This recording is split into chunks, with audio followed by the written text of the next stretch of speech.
Okay. After going through this whole process, my view of the functional movement screen changed a lot. At the beginning, before reading the articles, I saw the FMS mostly as a movement test. I thought if someone scored well on the FMS, that should connect strongly to better athletic performance. So my starting point was simple. Better movement screen score should mean better performance. After reading the Okadas, my thinking shifted. Both studied made it seem like the FMS did not strongly predict performance. At that point, I started thinking maybe the FMS was not as useful for athlete as I originally thought.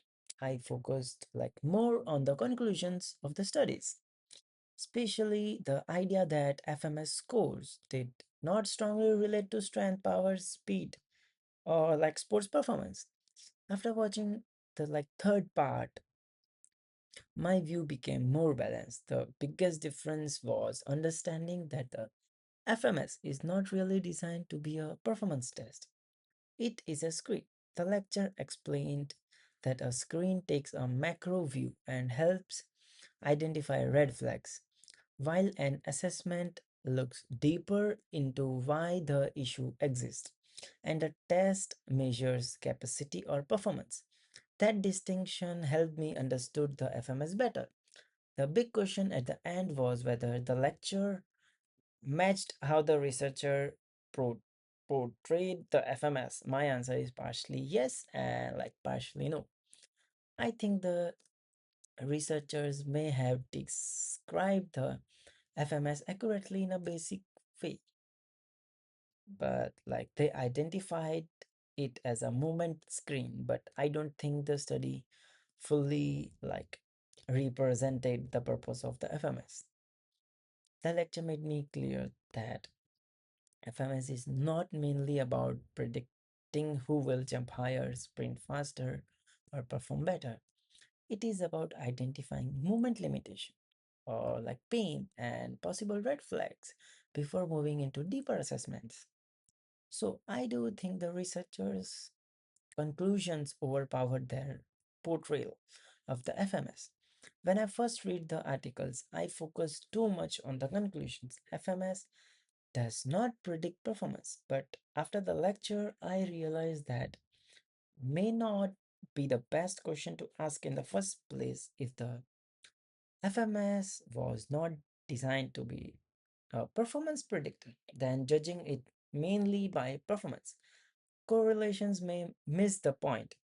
What stood out to be most was the scoring explanation. A total score 12 out of 21 or 19 out of 21 does not tell the whole story. The lecture explained that the individual score, asymmetries, pain, and lowest scores matters more than just the total number.